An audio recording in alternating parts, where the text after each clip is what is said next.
الصبح بدا من طلعته. اتنے بال نہیں ہیں جتنے رسول اللہ کے احسانات ہیں. ہمارا بال بال قرض رسالت میں جکڑا ہوا ہے. خدا شناسی تو بڑی دور کی بات ہے، ہم خود شناس بھی نہ ہوتے اگر آپ نہ آتے. ہمیں اپنے آپ کی شناسائی بھی نصیب نہ ہوتی، عرفان ذات بھی نہ ہوتا، خود ہی کا تعقل نہ ہوتا، اپنے آپ سے بھی ملاقات نہ ہوتی اگر وہ جلوہ کرنا. مجھے بتاؤ، یہ اشرف المخلوقات ہونے کے باوجود یہ انسان جس کے سر پہ کرامت کا تاج رکھا گیا ہے، وَلَقَدْ كَرَّمْنَا بَنِي آدَمَ، اولاد آدم کے سر پہ اللہ نے عزتوں کا تاج رکھا، کرامت کا تاج رکھا، اس کو شرف دیا. تو پوری کائنات کی تخلیق اس کے لیے ہوئی. وَالَّذِي خَلَقَ لَكُم مَّا فِي الْأَرْضِ جَمِيعًا. جو کچھ زمین میں ہے وہ حضرت انسان کے لیے. زمین فصلیں اگاتی ہے، زمین کی ضرورت نہیں ہے، انسان کی خدمت کے لیے. جانور دودھ دیتے ہیں تو انسان کی ضرورت کی تکمیل کے لیے. درخت آکسیجن پیدا کرتے ہیں، چھاؤں فراہم کرتے ہیں، پھل دیتے ہیں تو انسان کی ضرورت کے لیے. پوری کائنات کا چرخ گھوم رہا ہے انسان کے لیے. وَالَّذِي خَلَقَ لَكُم مَّا فِي الْأَرْضِ جَمِيعًا. تو یہ تو اس کائنات کا مقصود ہے، لیکن یہ اپنے آپ کو نہ پہچان سکا کہ میں کون. اور اس نے حیوانات کو، چوپایوں کو، بہائم کو، حشرات الارض کو، اجرام فلکیہ کو، مظاہر فطرت کو، بہتے پانیوں کو، چلتی ہواؤں کو، کس کو اپنا معبود نہیں مانا. انسان کی تاریخ تو اتنی شرمناک ہے کہ یہ مچھلی پکڑنے کے لیے کانٹے کے ساتھ جو کیچوا لگایا جاتا ہے، اسی زمانے میں اس کو بھی انسان نے اپنا معبود سمجھا. سانپوں کو، بچھوؤں کو، حشرات الارض کو، درختوں کو اس نے اپنا معبود بنایا. مٹی کے مادھوؤں کے آگے سجدہ ریز ہوا، پتھروں کے اصنام کے آگے پیشانی کے تقدس کو اس نے پامال کیا. لکڑی کے وصل پوچھتا رہا. اس کی تاریخ اتنی شرمناک ہے. لیکن یہ تو میرے حضور آئے صلی اللہ علیہ وسلم، جنہوں نے آ کے بتایا یہ تیرے معبود نہیں ہیں، یہ تیری دہلیز کے نوکر ہیں.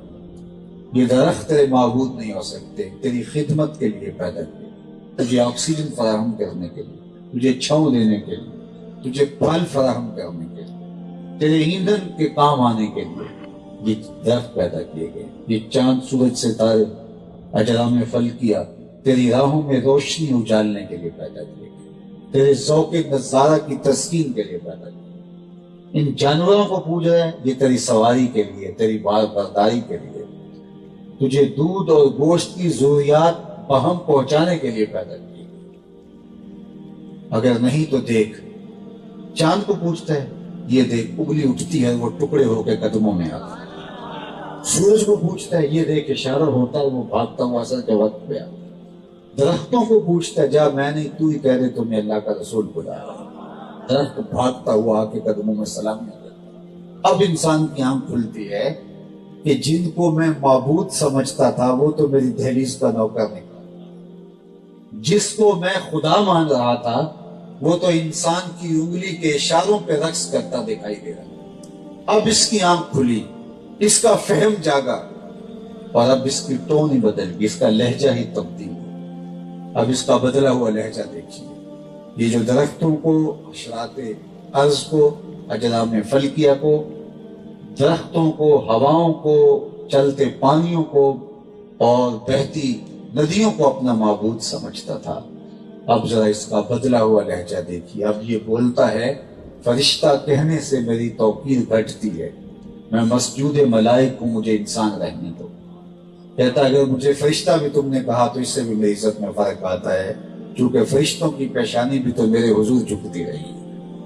اب اس کا باطن جاگتا ہے اور اس کی خود ہی جاگتی ہے اور اسے اپنے آپ کی سمجھ آنے لگتی ہے. کانپتا ہے دل تیرا اندیشہ طوفان سے کیا، ناخدا تو، بحر تو، کشتی بھی تو، ساحل بھی تو. دیکھ آ کر کوچائے جا کے گرے با میں کبھی، کیس تو، لیلا بھی تو، صحرا بھی تو، محمل بھی تو. وائے ناکامی کہ تو محتاج ساقی ہو گیا، میں بھی تو، مینا بھی تو، مستی بھی تو، محفل بھی تو، آہ کس کی جستجو آوارہ رکھتی ہے تجھے، راہ تو، رہرو بھی تو، رہبر بھی تو، منزل بھی تو، بے خبر تو جوہر آئینہ ایام ہے، تو زمانے میں خدا کا آخری پیغام ہے۔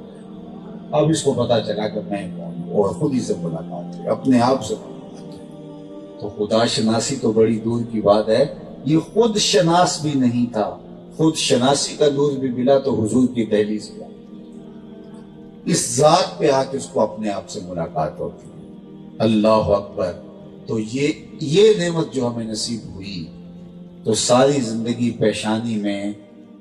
پیشانی کو سجدے میں رکھ کے شکریہ ادا کرتے رہیں، اس کا حق کے شکر ادا کریں۔ خدا شناسی تو بہت بڑی بات ہے، خود شناسی بھی نہیں تو آپ کی ہمسائیگی میں انڈیا بستا ہے، پی ایچ ڈی ڈاکٹر ہے، اور وہ بدھ کے آگے ہاتھ جوڑے کھڑا ہے، کتنی بھاری اور بھرکم ڈگری، لیکن عقل و فہم اور ادراک کہاں گھاس چرنے گئی، جو اپنے بدن پہ بیٹھی مکھی نہ اڑا سکے، اس مٹی کے مادو کو، اس پتھر کے صنم کو، اس لکڑی کے وزن کو وہ اپنا معبود مان رہا ہے اور اس سے حاجتیں مانگ رہا ہے۔ دوسری جانب M B B S doctor ہے، اور گائے کے پیشاب کو تبرک سمجھ کے چسکیاں لے کے پیا، اس کی طبع میں کوئی نفاست نہیں، اس کی طبی معلومات اس کو کچھ فراہم نہیں کرتی کہ یہ متعفن اور بدبودار چیز کیا اس کے لیے شفا کا سبب اور اس کے لیے بہتری کا ذریعہ ہو سکتی ہے، لیکن اس کو تبرک سمجھا۔ دوسری جانب میں اپنے گاؤں کی مسجد میں ایک 8-7 سال کے بچے کو دیکھا کہ وہ اپنے پائچے کو مل مل کے دھو رہا تھا، تو اس نے پانی معمول سے کچھ زیادہ کھول رکھا تھا، تو جھڑکنے کے لہجے میں نے کہا کہ تم نے اتنا زیادہ پانی کھولا ہے؟ تو وہ لجاجت بھرے لہجے میں مجھے جواب دیتا ہے کہ حضرت میں گلی سے گزر رہا تھا تو کسی جانور کے پیشاب کا چھینٹا میرے پانچے پہ گر گیا اور میں سکول جا رہا ہوں۔ وہ کسی دارالعلوم کا فارغ التحصیل عالم نہیں تھا کہ جس نے نجاست غلیظہ و خفیفہ کے احکام پڑھے ہوں، وہ 7-8 سال کا دوسری تیسری کلاس کا ایک بچہ تھا جو پانچے کے اوپر پڑے ہوئے جانور کے پیشاب کے غیر مرئی چھینٹے بھی گوارا نہیں کرتا، اور ادھر M B B S doctor ہے، گائے کے پیشاب کو چسکیاں لے لے کے پی رہا ہے۔ تو اندر سے آواز آئی کہ یہ کیا ماجرا ہے، تو اس ڈاکٹر کو تو سمجھ نہیں آئی اور اس 8 سال کے بچے کو سمجھ ہے، تو آواز یہی آئی کہ میاں وہ ہے ڈاکٹر، لیکن اس کے ہاتھ میں دامن میرے حضور کا نہیں، اور یہ ہے بچہ ماں نے گٹی میں پیار ہی حضور کا دیا، اس لیے تقدس اس کی روح تک اتر آئے۔ زندگی کا نور، باطن کے اجالے اور اندر کا سرور اگر نصیب ہوگا تو اسی چوکھٹ سے نصیب ہوگا۔ اللہ اکبر۔ سید گیلانی علیہ الرحمہ نے کیا کہا تھا کہ نہ خرد کی روشنی تھی نہ جنوں کی آ گئی تھی، نہ خرد کی روشنی تھی نہ جنوں کی آ گئی تھی، تیری رہبری سے پہلے یہ جہاں جہاں نہیں تھا، تیری رہبری سے پہلے یہ جہاں جہاں نہیں تھا، تیرے آستاں سے پہلے کوئی آستاں نہیں تھا، تیرے آستاں سے پہلے کوئی آستاں نہیں تھا، میں وہ زمین تھی جس کا کوئی آسمان نہیں۔ تو زندگی کا سارا جمال، زندگی کی ساری خوبصورتیاں اسی دہلیز سے ملی۔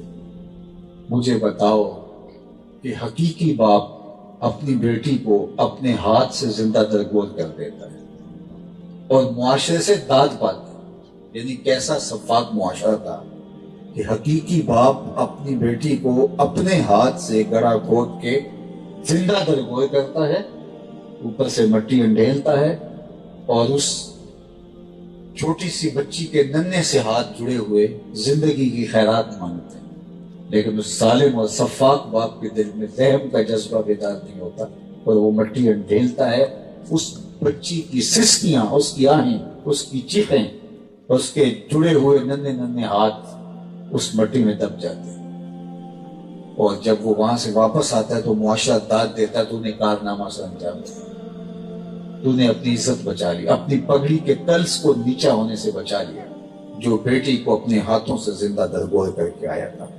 یہ کوئی وہم نہیں، حقیقت ہے. وَإِذَا الْمَوْءُودَةُ سُئِلَتْ بِأَيِّ ذَنبٍ قُتِلَتْ.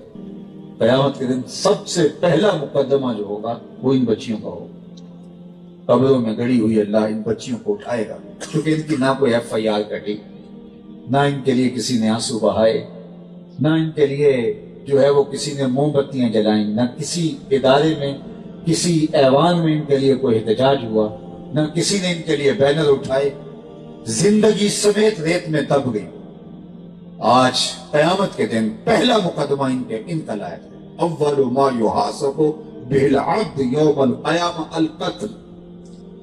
سب سے پہلا سوال نماز کا ہوگا، لیکن پہلا فیصلہ قیامت کے دن قتل کا ہوگا. اور حدیث پاک میں آتا ہے جس نے کسی شخص کے قتل میں آدھے جملے سے بھی مدد کی، یعنی پورا جملہ بھی نہیں بولا، جو کسی کے قتل کا ذریعہ بن گیا ہو، کسی کے قتل کے جملے میں صرف آدھے جملے سے بھی مدد کی، قیامت کے دن جب وہ شخص آئے گا اس کی دو آنکھوں کے درمیان لکھا ہوگا آئس من رحمت اللہ، یہ بندہ اللہ کی رحمت سے محروم اور مایوس ہے، اس کو اللہ کی رحمتیں نہیں ملے گی.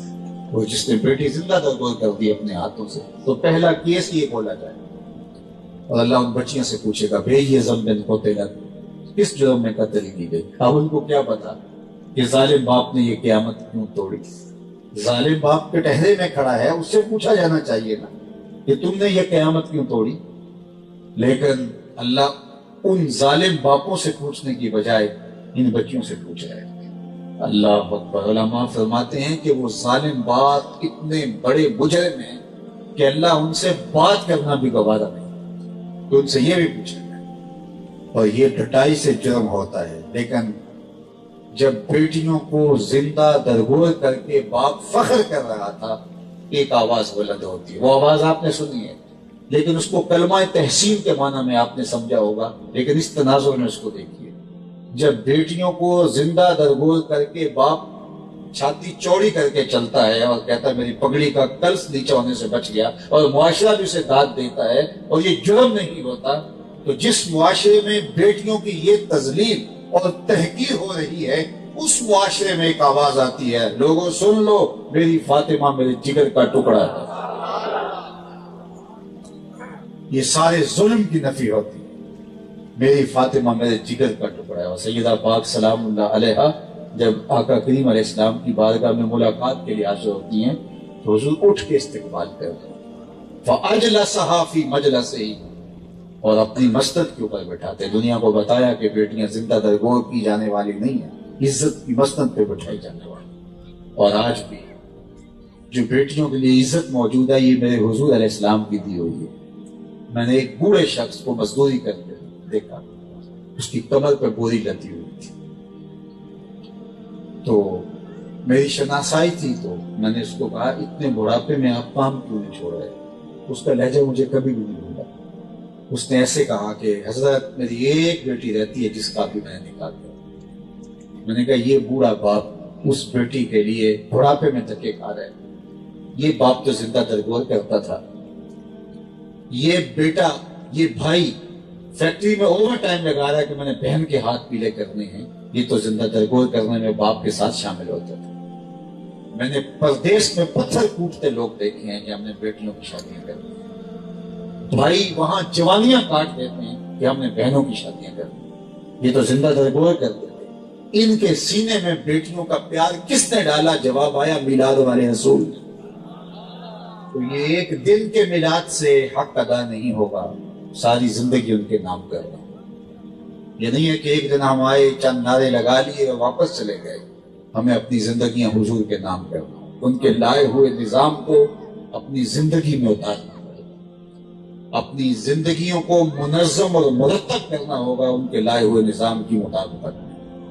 میرے استاد فرماتے تھے یہ نہ ہو کہ لوگ تمہیں پوچھیں تم کون ہوتے ہو، تمہیں بتانا پڑے جناب ہم مسلمان ہوتے ہیں. یہ دیکھو مذہب اسلام کے خانے میں اسلام کے طور پہ لکھا ہوا. آپ فرمایا کرتے تھے نہ کسی کو بتانا پڑے نہ کہنے کی نوبت آئے. تم دور سے چلے آ رہے ہو اور لوگ دیکھ کے کہے وہ دیکھو حضور کا غلام. تمہیں بتانا نہ پڑے ہم عاشق رسول، تمہارے چہرے بتائیں کہ یہ عاشق رسول. تمہارے رویے بتائیں کہ تم عاشق رسول، تمہارے ہمسائے بتائیں کہ میری ہمسائیگی میں عاشق رسول بستا ہے، تم نے جس سے رشتہ داری کی ہو وہ بتائیں کہ واقعی سچا عاشق رسول ہے۔ یہ نہیں ہے کہ ہم زبان سے تو دعویٰ کریں کہ ہم عاشق رسول ہیں، لیکن کسی کی بیٹی ہمارے گھر میں آ جائے تو ہم اس کی زندگی اجیرن بنا کے رکھیں، ہمسائے ہم سے تنگ ہوں، ان کو اذیت دی ہوئی ہو، اور ہم عاشق رسول کا ٹائٹل لیے دنیا میں گھوم پھر رہے ہیں، ہم لوگوں کے لیے اذیت کا سامان پیدا کر رہے ہیں اور ہم عاشق رسول کہلائیں، ہماری دکان سے 2 نمبر سودا ملے اور ہم کہیں ہم عاشق رسول ہیں۔ جب ہمارے ساتھ یہ ٹائٹل لگ گیا کہ یہ عاشق رسول ہے تو پھر ہم سے کوئی بے دھڑک ہو کے دودھ خریدے کہ ملاوٹ ہو ہی نہیں سکتی، یہ عاشق رسول ہے۔ دکان سے 2 نمبر سودا بک ہی نہیں سکتا، یہ عاشق رسول ہے۔ شادی کرنی ہے بے دھڑک کرو، یہ عاشق رسول ہے۔ لیکن ہم کیسے عاشق رسول ہیں کہ ہمارے رویے سارے وہ کہ جو منافقین والے، اور ہم نے اپنی زبان سے کہا کہ ہم عاشق رسول ہیں۔ میاں عشق رسول یہ زبان کا دعویٰ نہیں ہے، یہ عمل کا ثبوت ہے۔ عاشق ہر کوئی آنکھے پر عاشق بندا مر کے، زہر پیالہ کوئی نہیں پیندا پر عاشق پیندا بھر کے۔ اپنی زندگی کو ان کے نام اس طرح لگاؤ کہ پتہ چلے کہ ہم واقعی عاشق رسول ہیں۔ ہمارے رویے بتائیں کہ ہم حضور علیہ السلام کے غلام ہیں اور سچے غلام ہیں، اور ہم سے دوستی کرتے ہوئے، ہم سے رشتہ داری کرتے ہوئے، ہم سے کاروبار کرتے ہوئے کسی کو جھجک نہ ہو، کیونکہ یہ ٹائٹل ہے اور یہ اتنا مقدس ٹائٹل ہے کہ اب یہ ہوتے ہوئے یہ نہیں ہو سکتا کہ یہ فراڈ کرے، یہ جھوٹ بولے اور یہ اذیت کا سما اور سبب ہو سکے۔ اللہ کے محبوب علیہ السلام نے وضو کیا اور صحابہ وضو کے پانی کو زمین پر گرنے دیتے، اپنے ہاتھوں پہ مل لیتے اور اپنے ہاتھوں سے اپنے چہروں پہ مل لیتے، اور جن کو وہ پانی میسر نہیں آتا وہ گیلے ہاتھوں سے ہاتھ رگڑ کے اپنے چہروں پہ مل لیتے۔ تو آقا کریم نے جب صحابہ کی اس عمل کو دیکھا تو فرمایا ما یحملکم علی ھذا، تمہیں اس بات پر کس نے ابھارا ہے کہ میرے وضو کے پانی کو تم زمین پہ نہیں گرنے دے رہے؟ یعنی میں نے اس کا حکم تو نہیں دیا تمہیں، لیکن تم اس پانی کو زمین پر نہیں گرنے دے رہے، تو اس کا کیا سبب ہے، وجہ کیا ہے؟ ما یحملکم علی ھذا، تو صحابہ نے عرض کی حب اللہ و رسولہ، اللہ اور اس کے رسول کی محبت ہمیں اس بات کی طرف لے کے آئی ہے کہ ہم آپ کے وضو کے پانی کو زمین پر نہ گریں۔ تو آقا کریم نے ان کی اس محبت کی نفی نہیں کی، لیکن کہیں محبت صرف یہی نہ رک جائے، حضور نے ارشاد فرمایا کہ جو یہ چاہے کہ اللہ اور اس کے رسول سے محبت کرے اور اللہ اور اس کا رسول اس سے محبت کرے، اس کو 3 کام بھی کرنے چاہیے۔ یہ کر رہا ہے تو 3 کام بھی کرنے چاہیے۔ وہ کیا؟ جب بولے سچ بولے، دوسری بات ارشاد فرمائی کہ جب اس کے پاس امانت رکھی جائے تو اس میں خیانت نہ کرے، اور تیسری بات ارشاد فرمائی کہ اس کی ہمسائیگی میں کوئی آپسے تو ہمسائیگی کا پورا پورا حق ادا۔ تمہارا یہ عمل کہ تم میرے وضو کے پانی کو زمین پہ نہیں گرنے دیتے، لیکن یہ 3 چیزیں بھی یاد رکھو کہ زبان تمہاری سوائے حق کے کبھی بات ہی نہیں۔ اللہ کے محبوب علیہ السلام سے پوچھا گیا مومن بزدل ہو سکتا ہے کہا نہیں، بہادر ہوتا ہے، لیکن ہو سکتا ہے کبھی بزدلی بھی کر جائے، آخر بشری تو ہے، کبھی زندگی میں کمزور لمحے بھی آ جاتے۔ تو پھر کہا کہ اچھا مومن بخیل ہو سکتا ہے، کہا نہیں، مومن سخی ہوتا ہے، لیکن ہو سکتا ہے کبھی بخل بھی کر جائے۔ بلکہ فرمایا اولاد مبخلتن و مجبنتن، جو اولاد ہے یہ بندے کو تھوڑا تھوڑا بخیل بھی بنا دیتے اور تھوڑا تھوڑا بزدل بھی بنا دیتے۔ بندے کے پاس جب اولاد نہیں ہوتی، اکیلا ہوتا ہے تو ہمارا ہوتا ہے تو بہادر بھی زیادہ ہوتا ہے، شاخرچ بھی زیادہ ہوتا ہے، لیکن جب اولاد آ جاتی ہے تو پھر وہ فرمایا مبخلتن و مجبنتن، تھوڑا تھوڑا بخیل بھی ہو جاتا ہے، تھوڑا تھوڑا وہ جو ہے وہ کمزور ہو جاتا ہے، بزدل پڑ جاتا ہے۔ تو کہا ہو سکتا ہے مومن ہوتا ہے ویسے سخی ہے، اس کی فطرت سخی ہونا، لیکن ہو سکتا ہے کبھی اس سے کوتاہی ہو جائے، بخل ہو جائے۔ ہوتا مومن بہادر ہے، لیکن ہو سکتا ہے کبھی اس سے بزدلی بھی ہو جائے۔ یہ 2 سوال ہوئے، پھر تیسرا سوال ہے جو اس سے پوچھا مومن جھوٹا ہو سکتا ہے؟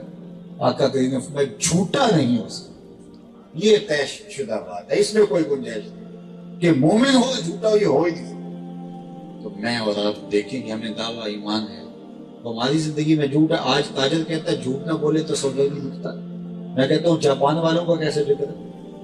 وہ تو جھوٹ کے کبھی قریب نہیں گئے، جھوٹ تو انہوں نے زندگی میں نہیں کبھی بولا، تو ان کا سودا کیسے بک جاتا؟ تو ہم نے یہ سمجھا کہ شاید یہ فن ہے، یہ ایمان کی کمزوری تھی۔ تو مومن جھوٹا نہیں ہوتا، مومن سچ بولنے کا آدمی ہوتا ہے، اس کی زندگی کے اندر سچائی جڑی ہوئی ہے۔ فرمایا کہ جب کوئی شخص جھوٹ بولتا ہے تو اس کے منہ سے بدبو نکلتی ہے، جس کو ہم تو نہیں سونگھ پاتے، لیکن اللہ کے نورانی فرشتے اس بدبو کو محسوس کرتے ہیں، اور رحمت کے فرشتے ایک میل پیچھے ہٹ جاتے ہیں۔ بدبو جب نکلتی ہے جھوٹ کی وجہ سے تو ایک میل فرشتے پیچھے ہٹ گئے، اور ایک گھر کے اندر باپ بھی جھوٹ بول رہا ہے، ماں بھی جھوٹ بول رہی ہے، بیٹے بھی جھوٹ بول رہے ہیں، بہویں بھی جھوٹ بول رہی ہیں، بیٹیاں بھی جھوٹ بول رہی ہیں، تو فرشتے تو کئی میل دور پیچھے ہٹ گئے ہوں۔ اب ہم نے کہا کہ ہمارے گھر میں برکت نہیں ہے، جو برکت لے کر آنے والے فرشتے تھے وہ تو کئی میل دور کھڑے ہیں، وہ تو اندر آ ہی نہیں سکتے، اس لیے کہ جھوٹ کی بدبو ان کو اندر نہیں آنے۔ اور ہم نے کیا نکالا اس کا راستہ؟ ہم نے کہا کسی نے تعویذ ڈال دی، کسی نے جادو کر دیا ہے، کسی نے عمل کر دیا ہے۔ پھر بھاگے عاملوں کے پاس۔ اب عامل صاحب تو بیٹھے اسی کام کے لیے، وہ تو ساری دکانداری سجا کے اسی کام کے لیے بیٹھے، اور کوئی گاہک آئے اور اس کو مزید ذوف و اعتقادی کا مریض بنائے۔ تو عامل نے کہا تو اچھا ہو گیا وقت پہ آ گیا، اگر لیٹ ہو جاتا تو یہ تعویذ چل جانے تھے اور تیرا ککھ نہیں رہنا تھا۔ اب ہر اتوار کو چوکی بھرنی پڑی، اور یہ سوچا ہی نہ کہ میرے گھر کے اندر جو بے برکتی ہے وہ جھوٹ کے تعویذ پڑی، جو جادو ہوا ہے وہ جھوٹ کا ہوا ہے، جس کے سبب سے میرے گھر سے برکت اٹھ گئی، وہ ہم چھوڑنا نہیں چاہتے، اور تعویذوں پہ تعویذ لے کے گول گول کے پی رہے ہیں، چگاٹوں پہ بھی رکھ رہے ہیں، درختوں پہ بھی باندھ رہے ہیں، چھڑکاؤ بھی کر رہے ہیں۔ میں یہ نہیں کہتا سارے عامل غلط ہوتے ہیں، 99% عامل غلط ہیں، 100 میں ایک ٹھیک بھی ہوتا ہے، زیادہ تر آپ کو چور لٹیرے بیٹھے تو کوئی 100 میں ایک اچھا بھی ہوگا، تو یقیناً ظاہر اچھے ہوتے ہیں، لیکن عمومی رویہ یہ ہے کہ یہ سب مکر و فریب کا دھندا ہے، یہ سب کمائی کے کاروبار۔ اور ہم نے یہ نہ سوچا کہ جو ہمارے اندر نحوستیں اتری ہیں یہ ہماری بدعمالیوں کی سبب، یہ جھوٹ کی وجہ سے رحمت کے فرشتے ہمارے نیڑے نہیں آئے۔ جب رحمت کے فرشتے نیڑے نہیں آئے تو رحمت تو ان کے ذریعے پہنچتی تھی، اور ہم پھر ایک نئے ذوف الاعتقادی کے مرض میں مبتلا ہو گئے۔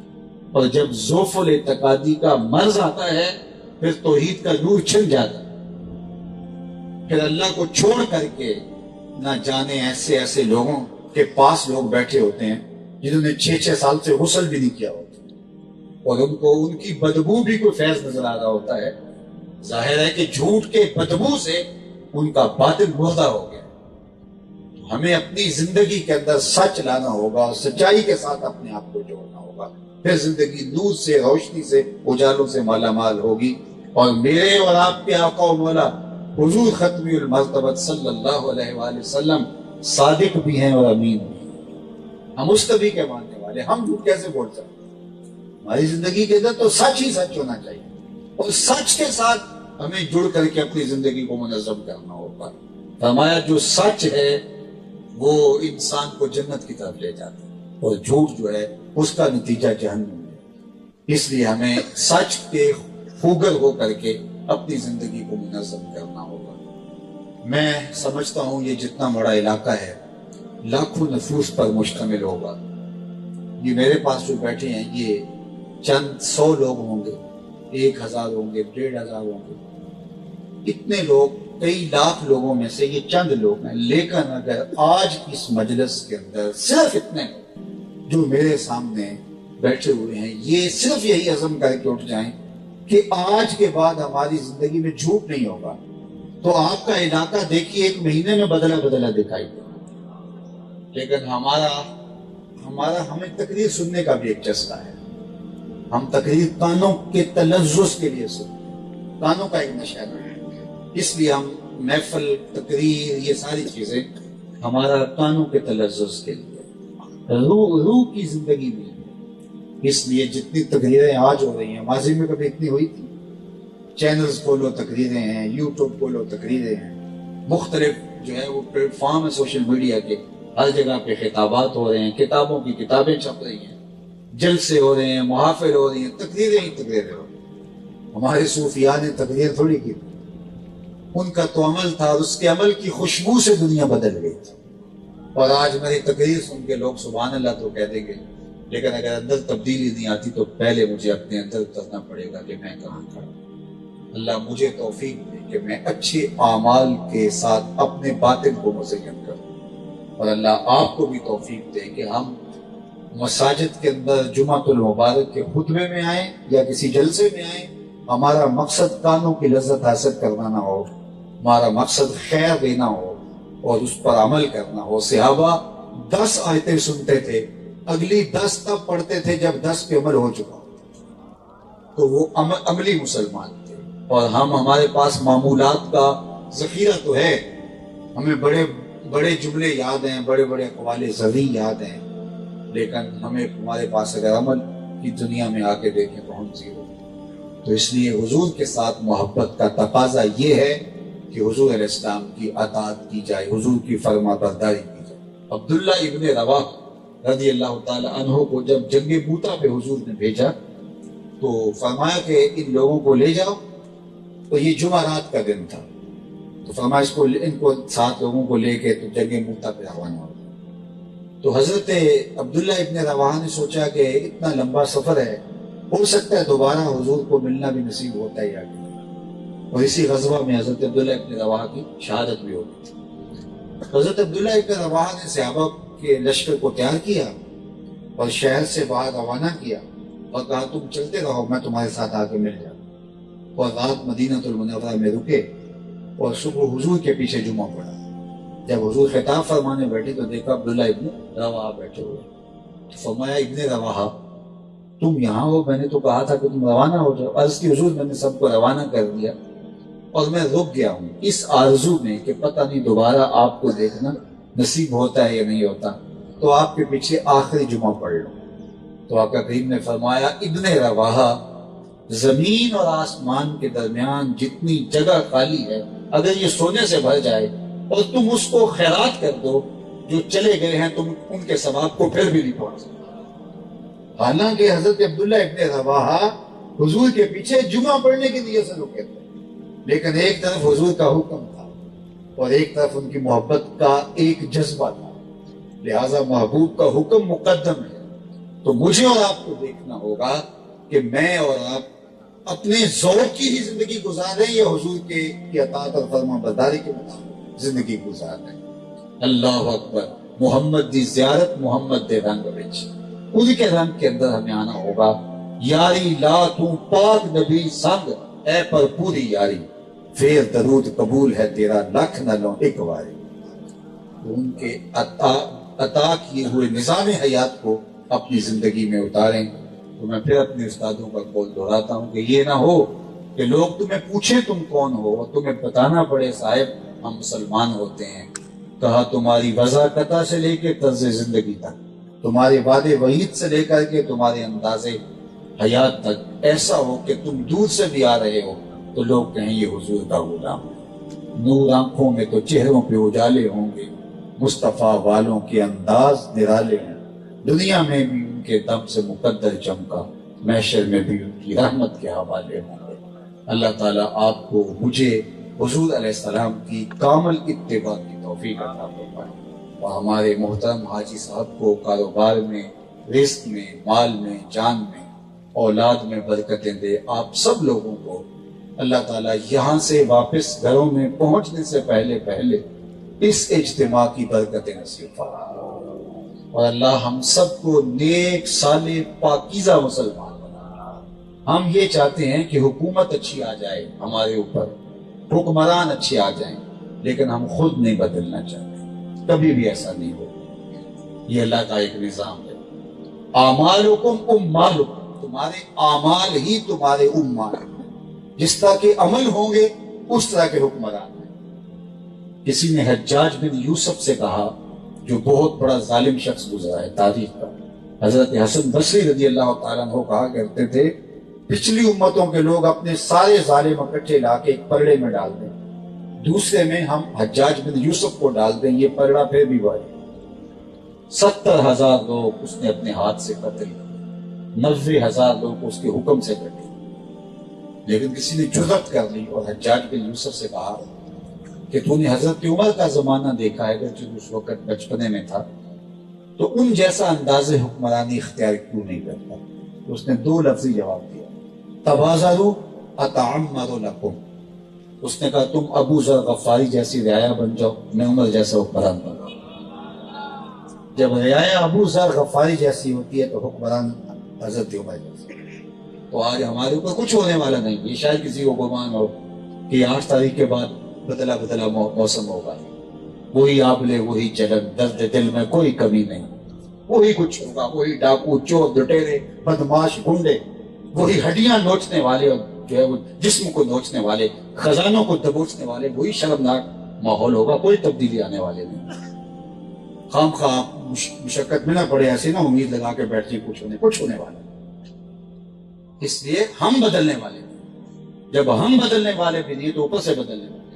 اعمالکم اموالکم، تمہارے اعمال ہی تمہارے حکمران ہیں، ہم بدلیں گے تو اللہ رحمت کی چھتریاں، اس لیے یہ سزا ہے ہماری، یہ بات ذہن میں رکھے، ہمارے گناہوں میں اللہ تعالیٰ قرآن مجید میں ارشاد فرمایا وہ اس بات پہ قادر ہے کہ تمہارے اوپر سے بھی عذاب نازل کرے، تمہارے نیچے سے بھی۔ علماء تفسیر نے کہا اوپر سے عذاب کیا ہے؟ پتھر برسنا، نیچے سے عذاب کیا ہے؟ زلزلے آئے۔ لیکن حضرت عبداللہ ابن عباس رضی اللہ تعالیٰ عنہ فرماتے نہیں، اوپر کا عذاب اور نیچے کا عذاب اور ہے۔ اچھا کیا کہا؟ اوپر کا عذاب یہ ہے حکمران ظالم ہوں، اور نیچے کا عذاب یہ ہے تمہاری اولاد نافرمان، یہ اوپر اور نیچے کا۔ تو آج اس عذاب میں ہم جکڑے ہوئے ہیں اور جکڑے رہیں گے جب تک ہم سچی توبہ نہیں کرتے، اجتماعی توبہ نہیں کرتے، اور وہ ہم تیار نہیں ہیں تو کرنے کے لیے، ہم اپنے آپ کو بدلنے کے لیے تیار ہی نہیں۔ اور اللہ کا کہ جب کوئی اپنے آپ کو بدلنے کے لیے تیار نہیں ہوتا، اللہ اس قوم کی حالت کبھی بھی نہیں بدلتی۔ جب ہم اپنے آپ کو بدلیں گے اللہ راستے کھول دیتا ہے، کشادہ کہتا ہے نہدینہم سبلنا، اللہ کہتا ہے آئے صحیح، میں ایک نہیں کئی راستے کھولتا ہوں، وہ آئے تو صحیح، ہم تو مائل بکرم ہیں، کوئی سائل ہی نہیں، راہ دکھلائیں کسے راہ رب منزل ہی نہیں، جلوائے طور تو موجود ہے کوئی موسیٰ ہی نہیں۔ اس سچی طلب سے آئے تو اسے دروازے کھول دیتے، لیکن جب تم نہیں بدلنا چاہتے تو تمہارے اوپر یہ سزا کے طور پہ مسلط ہوتے رہیں گے، اور یہ ہوتا رہے گا تمہارے ساتھ۔ خوش فہمی اگر پال لو تو یہ تمہاری مرضی، لیکن یہ ہونے والا کچھ نہیں ہے۔ تو آئیے میں اور آپ اپنے آپ کو بدلیں، اپنی زندگی کو تبدیل کریں۔ آغاز یہاں سے ہوگا، اور اس جسم کا آغاز یہاں دل سے ہوگا۔ وہ کسی نے کہا تھا نا، کعبے گیا گلنے مقتجے دلوں نہ مکائی، یہاں سے آغاز لیں اور پھر پورے بدن کو، پھر اپنے گھر کو۔ قوا انفسکم واہلیکم نارا وقودها الناس والحجارہ، اللہ نے قرآن میں ضابطہ دیا، قوا انفسکم، پہلے اپنے آپ کو بدلو، اس کے بعد فرمایا واہلیکم، اور پھر اپنے اہل خانہ جہنم کی آگ سے بچاؤ۔ وقودها الناس والحجارہ، جس کا ایندھن انسان اور پتھر۔ تو آغاز یہاں سے ہوتا ہے، میری ذات سے ہوگا، پھر میرے گھر سے ہوگا، پھر وہ نور پھیلے گا۔ لیکن ہم اپنے آپ کو نہیں بدلنا چاہتے، دوسروں کو بدلنا چاہتے۔ اپوزیشن حکومت کو بدلنا چاہتی ہے، حکومت اپوزیشن کو بدلنا چاہتی ہے، عوام کہتی ہے اوپر والے بدل جائیں، وہ کہتے ہیں نیچے والے بدلیں۔ یہ لڑائی چلتی رہے گی، بدلاؤ کوئی بھی نہیں ہوگا۔ تو مجھے اپنے سے آغاز کرنا ہے، آپ کو اپنے سے آغاز کرنا ہے، اور اپنی زندگی ہم قیامت کے دن اپنا اپنا فرد عمل لے کے اللہ کے حضور پیش ہوں گے۔ اللہ تعالیٰ میرے ملک کی خیر فرمائے، یہ دعا کیجیے کہ اللہ ملک کو ہر طرح سے اپنی حفاظت میں رکھے۔ ورنہ جو ظاہری اسباب ہیں وہ تو ایسے ہی، وہ کیا کسی نے کہا تھا کہ جب میں کہتا ہوں الہی میرے احوال دے، حکم ہوتا ہے اپنا نامہ اعمال۔ تو اس لیے ہمارا نامہ اعمال تو یہ ہے کہ پتھر برسیں آسمان، لیکن پھر بھی حضور کا صدقہ ہے کہ اس امت کی شکلیں نہیں تبدیل، اس کے پتھر نہیں، اس کے اوپر پتھر نہیں برستے۔ تو اللہ حضور کے صدقے ہمیں معاف فرمائے۔ تو میں چاہوں گا کہ آج کی اس مجلس کے اندر ہم یہ عزم کر کے اٹھیں گے، جس کی قیمت اس دور میں بہت زیادہ دینی پڑتی ہے، لیکن ہم قیمت دیں اس کی۔ ہم اپنی زندگی میں جھوٹ کو داخل ہی نہیں ہونے دیں گے۔ نو انٹری کا بورڈ لگا دیں کہ ہماری زندگی میں، ہمارے گھر میں جھوٹ داخل نہیں ہو سکتا۔ سچ بولیں گے چاہے اس کا کوئی بھی نقصان اٹھانا پڑے۔ تو سچ کا ظاہری نقصان تو ہو سکتا ہے، لیکن حقیقت میں سچ کا کوئی نقصان نہیں۔ سچ ہی جنت کا راستہ ہے، اور میرے اور آپ کے نبی آقا حضور نبی رحمت اعلان نبوت سے قبل کافروں کی زبان سے بھی صادق اور امین ہے، اپنے تو اپنے تھے۔ تو اللہ آپ کو یہاں سب کو برکتیں دے، اور جو حاضری کا شرف موقع سعادت ملی اس کی برکتیں اللہ میری اور آپ کی زندگی میں اتار دے۔ وآخر دعوانا ان الحمد للہ رب العالمین۔ اللہم صلی علی سیدنا مولانا محمد معدن الجود والکرم وآلہ وصحبہ وبارک وسلم۔ اللہ اٹھے ہوئے ہاتھ کبھی بھی خالی نہ موڑے جائیں، پھیلی ہوئی جھولیاں رحمتوں سے بھر دی جائیں، وقت کی بہاریں نصیب ہوں، مقدر کی خزائیں رخصت فرما دی جائیں۔ جیئیں تو تیرے لیے، مریں تو تیرے دین کے لیے، زندگی اور آخرت سب کو اللہ خیر کے ساتھ رکھنا۔ اپنا خاص کرم فضل اللہ جتنے لوگ موجود ہیں سب کے گھروں میں پیدا ہو۔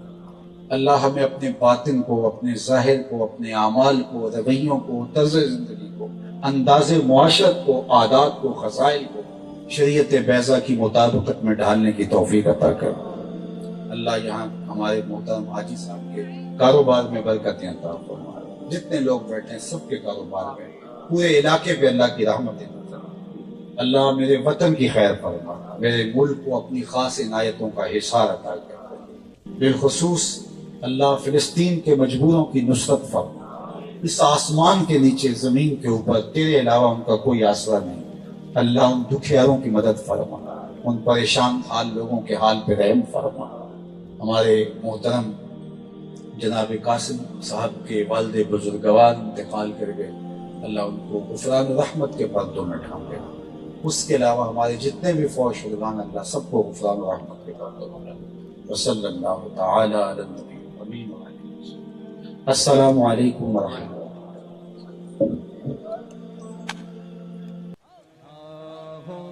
صل على سيدنا ومولانا محمد، اللهم صل على سيدنا ومولانا محمد۔ اللہ کے شیر ہے در کرار پر درود، اللہ کے شیر ہے در کرار پر درود، کہ شیر غدر کرار پر درود، حضرت حسن حسین کے کردار پر درود۔ اللہم صل علی سیدنا و مولانا محمد وعلی سیدنا علی و سیدتنا فاطمہ و سیدتنا زینب و سیدنا حسن و سیدنا حسین وعلی آلہ و صحبہ و بارک وسلم۔ زینب کی بارگاہ میں،